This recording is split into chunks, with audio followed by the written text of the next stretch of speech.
కలియుగంలో మీరు ఏం చెయ్యండి ఏం చెయ్యకపోండి, ఒకవేళ భగవంతుని నామములు చెప్పేటప్పుడు ఉచ్చారణ దోషం వచ్చినా కూడా అవి కాపాడతాయి.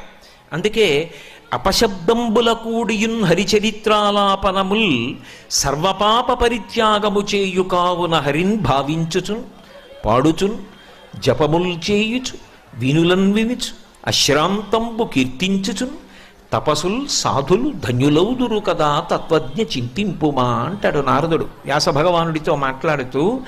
అసలు కలియుగంలో తరించడానికి మార్గం ఏమిటో నీకు తెలీదా వ్యాస భగవానుడా?